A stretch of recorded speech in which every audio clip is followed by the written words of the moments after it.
Listen, if I was to get cut right now, I bleed bluegill. I don't know what to tell you. That's legit how it is. This fish has totally consumed me. It really has. And I don't look at it as being like obsessive in a negative sense. I look at it like I found my thing.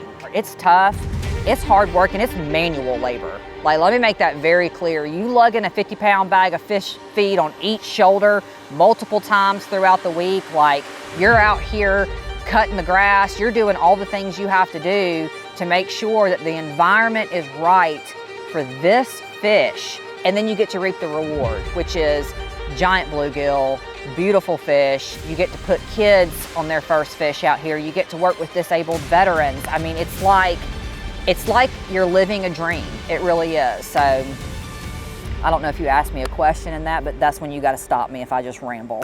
No, honestly, that's perfect.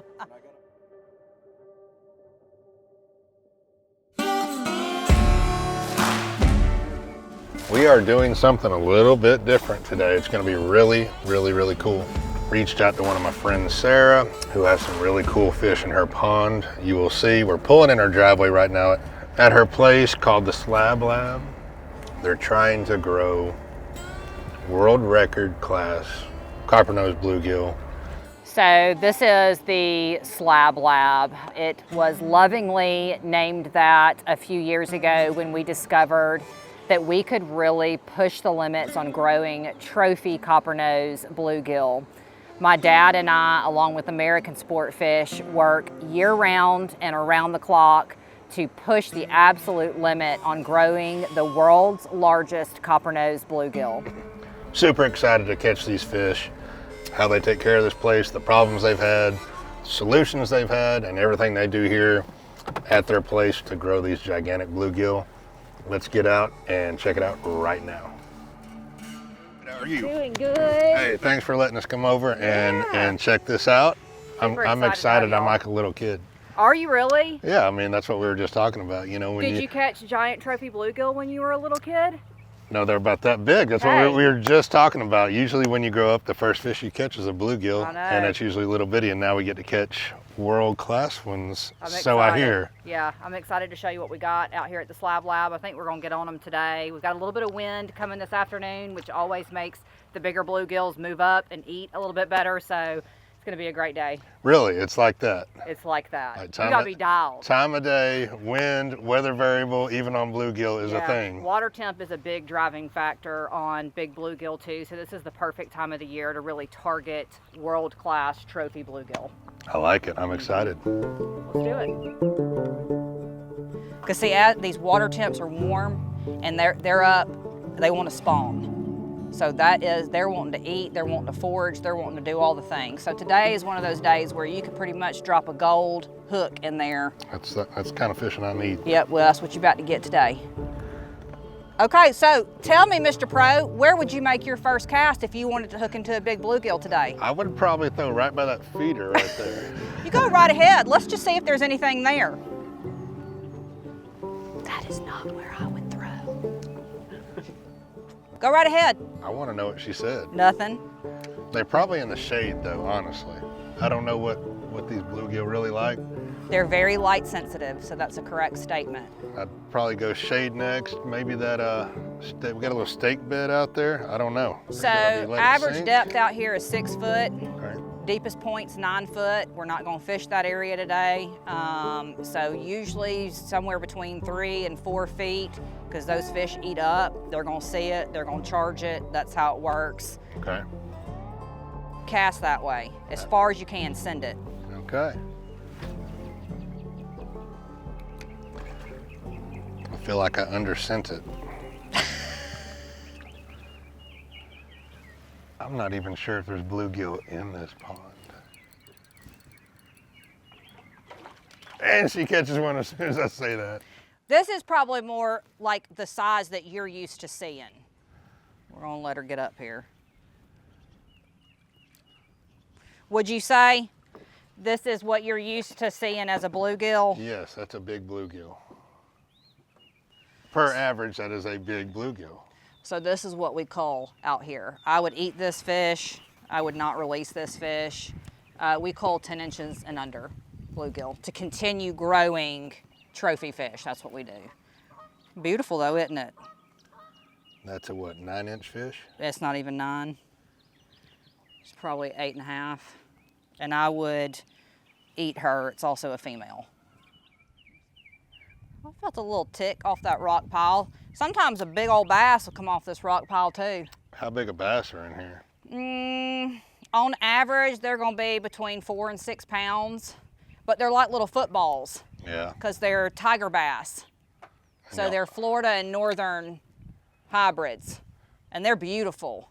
And y'all want them in here? Yes. Just to control the smaller size? Yes. We keep the bass crowded so we don't harvest any of our bass, and they help with population management of the bluegills. Right. So we used to grow trophy bass. That's what this pond was built for. And so when we had that major fish kill in 2018, we decided to do something different. Yeah. Because not very many people have tried to push the coppernose to its limit. And that's when we decided we were gonna grow trophy bluegill.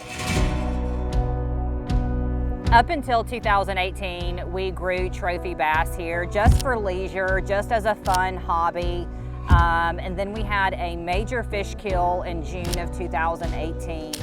We realized at that point in time that we had an opportunity to do something a little bit different. Most everybody in the South wants to grow trophy bass, and we decided we were gonna grow trophy coppernose bluegill. We had a couple of really good resources for people who had tried this pursuit in the past. But Dad and I just felt like we had a real opportunity to do something that was different and unique at the same time. Bank fishing. See these 2 trees right here? That whole waterway, from that first tree to that second, in between, it's close to the bank, further out, just hit that spot, anywhere out there.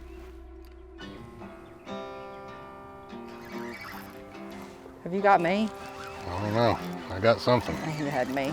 I'm reeling in. I don't know, but I might need a really big net.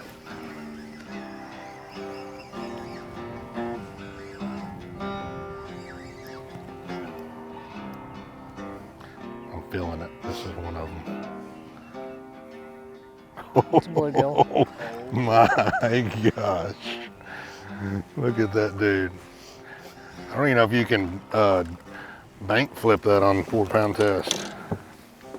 Look at that tub. Tell me what I got here. That's a coppernose bluegill. That is a male, and he's in great condition. So are the males and females, are they the same size, or do the females get bigger? Like right now, the females can carry about an additional 5 to 8 ounces in egg weight. So it really depends, but that is a beautiful male. He's got more top end, so he's got plenty of room to go. So this would be a fish that I would release. That's pretty cool, not gonna lie. I was smiling when I hooked that one because I knew what it was gonna be.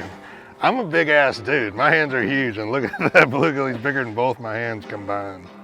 So on the pond management side, there is so much that goes into this because we really are trying to go somewhere nobody has been before. There's a lot of resources that we can tap into that have helped us for the first several years of this endeavor, but where we are currently as of today, we are in uncharted water, no pun intended. We have begun to aggressively selective harvest out of this pond. We do it up to 4 times a year. Sorry, did I hit you? Okay.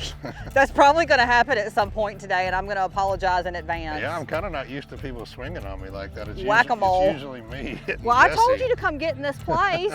Come stand where I'm standing. No, I see what's going on every time you catch one, they get fired up. So I want you to keep them going. For instance, this year we will be pulling out fish that are 10 inches and under. So bluegills that do not meet the criteria for trophy or have that trophy potential, we do not want to feed them. We do not want to keep them in here. We want to eliminate that competition for forage for our trophy fish or the fish that have the potential to go to that next level. Got tired of watching her catch them, so I had to tip that old jig with a little worm.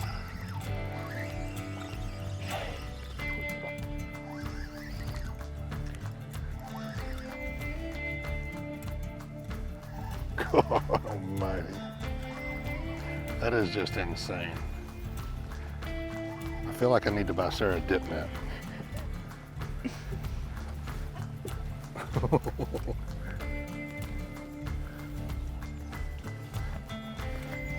Look at that. I mean, it'll never show up on film what that really looks like in real life. Look like little linebackers on steroids. That's what they are, actually. Yeah, that's when Sarah's hooked up too. You know when Sarah's hooked up because you just hear whick, whick. You gotta just rip, grip and rip. I'm gonna go down and get him because he's heavier. He's a little bit heavier than, yeah, he's about 1.7. So we haven't even busted the 2-pound mark yet, but these fish are just absolutely in stellar condition. Look at that freaking donkey. I'm gonna release this fish, but people always comment on my content and ask, like, why am I always in bibs? That's why. I get covered in slime, and I love these lightweight bibs by Hook because they keep me clean, they keep me dry. What's better than that? You know, to be honest with you, there's not a lot of research on trophy bluegill schooling. So we kind of go with the theory that once they break that 2.5 pound mark, they're more loner than schooling. Right now, I mean, while we're on great fish, I mean, anybody would be happy to catch this caliber of bluegill. These are not the fish that the Slab Lab is known for. Those fish, it's going to be a lot more difficult, if you will, to catch them. And it's going to be a lot less quantity, but obviously that more quality bite. So, and usually I can tell when a big one's moving in because the bite shuts all the way off.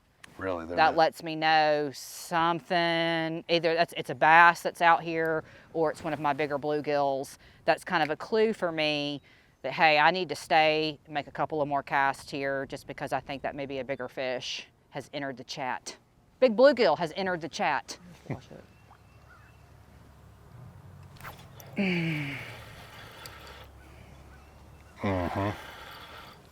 Doubled up. Double up. I feel like mine's really, really small though. It's a twofer. Oh, This one's coming in full of piss and vinegar. Mine's growing, he just came out hot. Now I will tell you, some of those bigger fish are very deceiving. No, like he got big. Yeah. Lee's fish is bigger. That's all right. I ain't mad about it. Oh my gosh, look how fat he is. Dogging He's just mean. Just mean. Just mean. They're definitely starting to bite Yep. a lot better. Sarah was right. She said the wind, the sun, and the time of day gets them fired up, and she was exactly correct. That one's, like in East Texas, that would be a slab right there. Sarah's just throwing a cricket and a worm out there under a bobber because she's a professional. I'm throwing a little 6-inch Pecos jig head with a little worm on the back. I went without the worm until Sarah started embarrassing me. So I put the worm on there and it's got a little bit better in my life. I'll put a hook in that one. That's big, isn't it? That one's fighting different. Nope, it's a bluegill. We're gonna bring in all the filamentous algae on our way. It's a great, healthy fish there. So this will be a good time for me to tell y'all what you should do if you've got a fish that's hooked too deep, especially if you're trophy fishing or out here where we've got the potential to grow trophies. If I think for a second I can get that hook out, I will try, but I will try to avoid any bleeding. So I will cut the line here and then just release this fish, and eventually that hook will rust out. Let me tell you, I have the School of Hard Knocks training when it comes to managing this endeavor and growing these fish. I've probably got several thousand hours of research. I do not have any degree in any of this, but what I have is an intense drive and goal to see this through to the end. And so I have made myself a forever student, and it has served me very well. Bank flips only, dock flips only. Golly. You know, I should probably have my This scale is insane.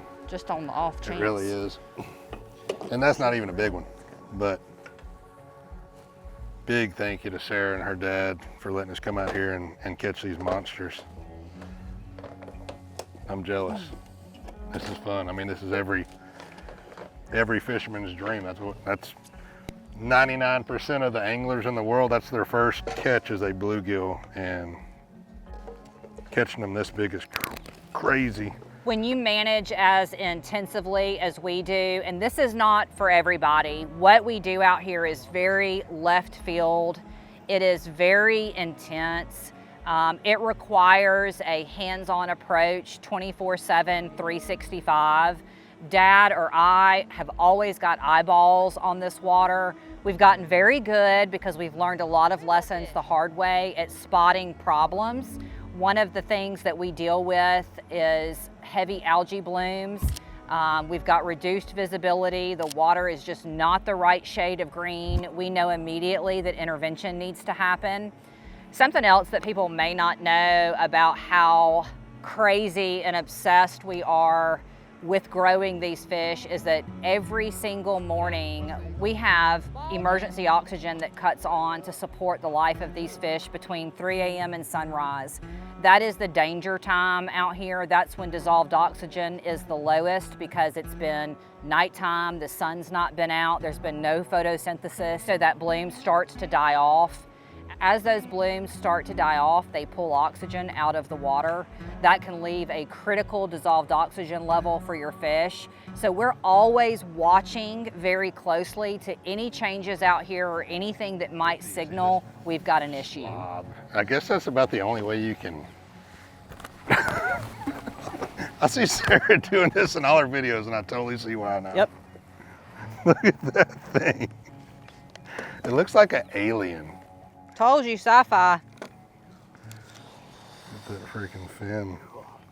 But the belly, that part of it's what's insane. Some of them have it on the belly, some of them have it on the crown. We're weighing that one.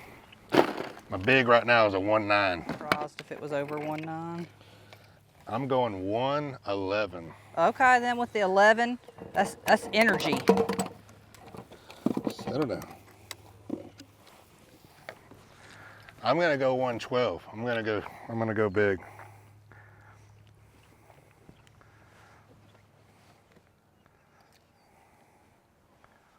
Damn it. 111. Should have stuck to my guns. Keep that weight on there. Got her. I got her saved. That is my big fish of the day.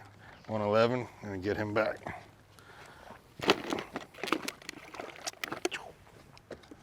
Little missiles. That's crazy.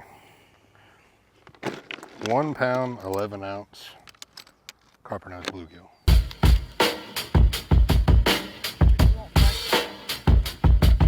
We are gonna go and hit a secret spot at the Slab Lab. We've got a couple of berms that are gravel topped. I think they're gonna be holding some of our bigger fish, so we're gonna go find them. Didn't take long. Got a good guide though. When your guide marks off a spot with footsteps, you know it's about to be good. God. Look at that mega tub. You got one? Yeah. Dubbed up. Look how fat that thing is. Okay, so you just can keep sending it. Same spot. Oh, that one came up jumping. Just pumpkins.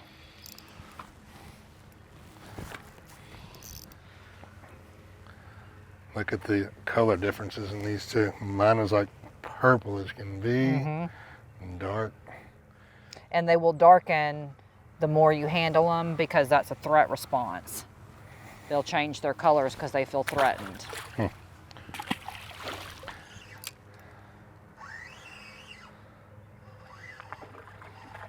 I was making some noise. I mean, come on. Look at that hunchback.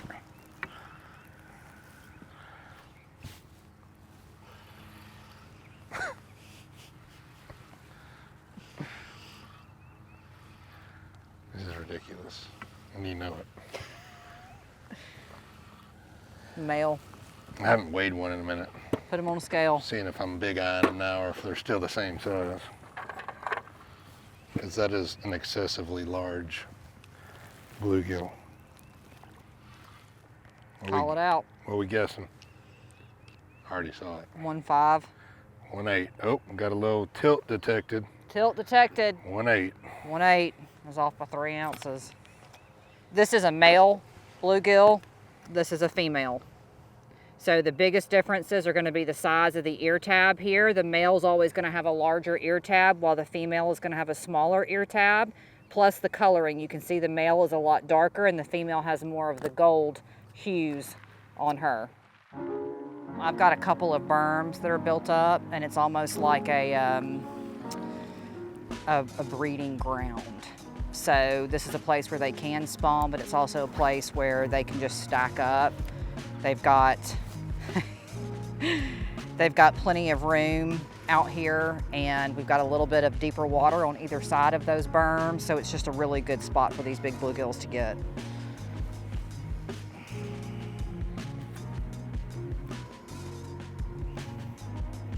He got a nice forehead going.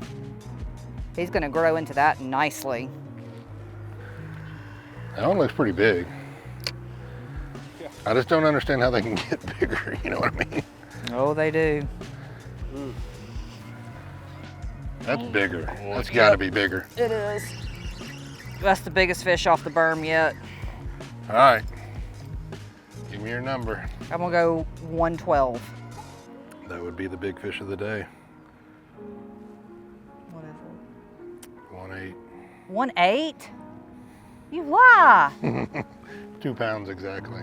Oh, 32 ounces. That is a 2 pound bluegill that Sarah just caught.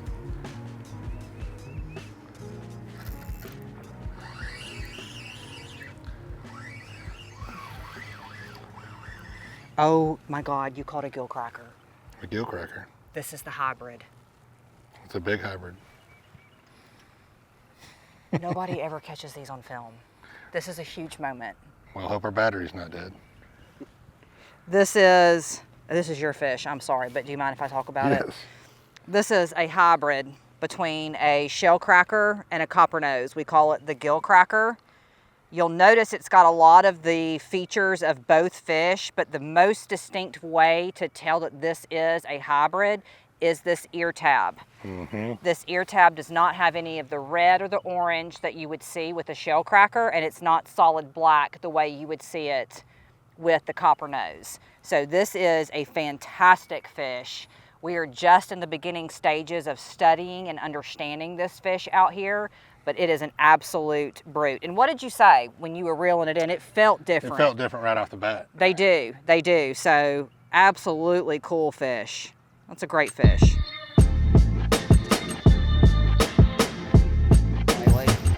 That is a slab.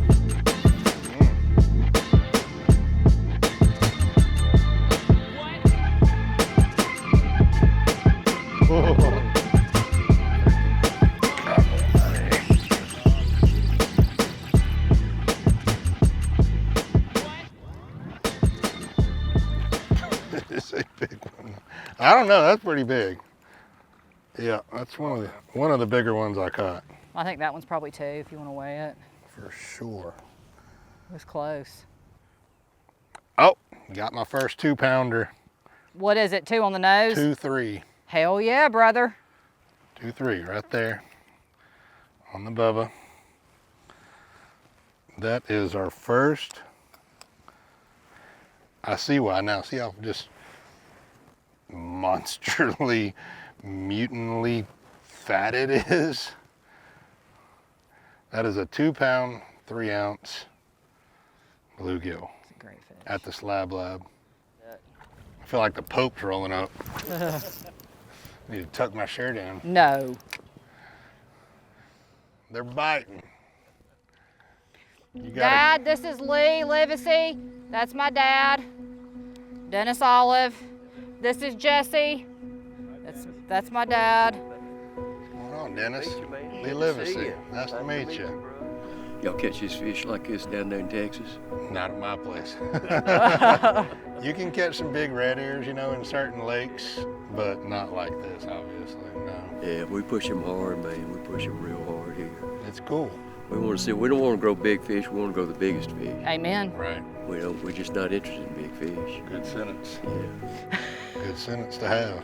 Yeah, it takes a lot of work. So, what does your dad mean to this operation? You're gonna make me cry. I'm gonna need just a minute. You're good. My dad and I didn't always get along. We didn't always see eye to eye. It wasn't until I got much older and a little bit wiser, a little bit more mature, and I realized the value in our relationship. Being able to stand shoulder to shoulder with my dad and grow these fish has been probably the biggest blessing in my life. Damn it. I'm sorry. A couple of years ago, my dad had a stroke, and there was a time where I wasn't sure that we were going to continue on with this, and they actually recommended that my dad be placed in a nursing home. And I just knew that was not the direction for him. I knew that that was not going to work for me, that we still had a lot of work left to do. And at that point in time, I moved in out here with him. We did all of the rehabilitation. My dad is doing remarkably well considering his stroke. And we just knew that our time together was very important. And I am crazy obsessed with these big bluegill. I really do. I love these fish. I feel very connected to them. But this is a lot more about the time I've gotten to recoup with my dad and to keep doing this. I've also learned a lot about life. While navigating what we do out here, we have a deep sense of purpose, and I have learned the true meaning of perseverance. We lost everything 3 years ago, and by everything I mean everything. So we had to reevaluate ourselves, and we had to look for the Lord, because we knew that He was there, and we knew that He was with us. We knew He hadn't gone anywhere, but we had. We had gotten scared, man, sure enough. It went down in 3 hours. $80 million goodbye. And pushed us below zero dramatically, like many millions below zero. We had to make big moves just to keep doing what we enjoy doing out here. And I think it's really taught me that, you know, there are some things in life that are really worth fighting for. How much joy does this pond bring you? It's tremendous. I mean, I really, really do enjoy it. My personality is to be intense and to go after things as radically as possible, as long as it doesn't get out of God's boundaries. And as far as I know, He's never sent anybody to hell for working hard. And that's what we do with this pond. But we think it's fun. We enjoy it. It's a lot of work to it, but it's we know every inch of it. Yeah, You know how it is. I We can surely tell. do. We surely do. It's been a huge gift, and I think from any parent to any child, that is legacy. That is what you want to pass on to your children. And my dad has showed me that, and it's all by way of this mighty little fish, the bluegill. And it's just something that I would never take for granted, and I will continue on even when the time comes and he fully passes the torch to me out here. I will run through the end zone for him, and I will make sure that we do this no matter what it takes.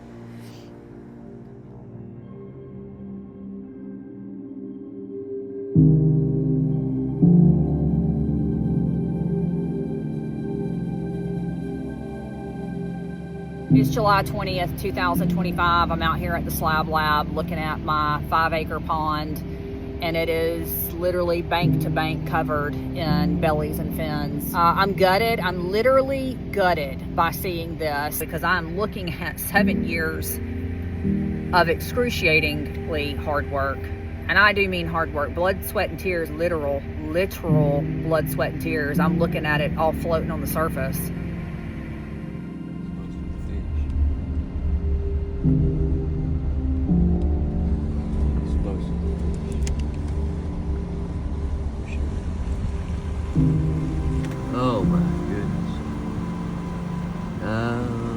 Off the drone. I don't want to get it. That would really add to your ability to archive this. I don't want to get a drone of this. Well, yeah, that's because we're gonna come back roaring back. What we're gonna do? The short of the story is basically we had just flown too close to the sun with how hard we pushed the water, the way that we managed these fish and grew them, and we had a crazy thunderstorm that came in and dumped 4 inches of rain in 60 minutes into the pond. I had water going up over the overflow out of the spillway, and it caused a toxic release of ammonia in the water, and that ended up being lethal to all of our fish. So we've had to start over literally from the bottom with growing and managing for trophy coppernose bluegill. We do this in real time. I'm not gonna lie to y'all. I'm not gonna tell y'all, you know, that everything's hunky-dory when it ain't. I'm gonna tell you the truth. And this is a devastating truth today. The Slab Lab really took a devastating blow. Is it a final blow? No, because I'm obsessed with this. I am literally, completely, madly insane about doing this, and I'm gonna continue on. I don't know what that's gonna look like, but we're gonna get it figured out.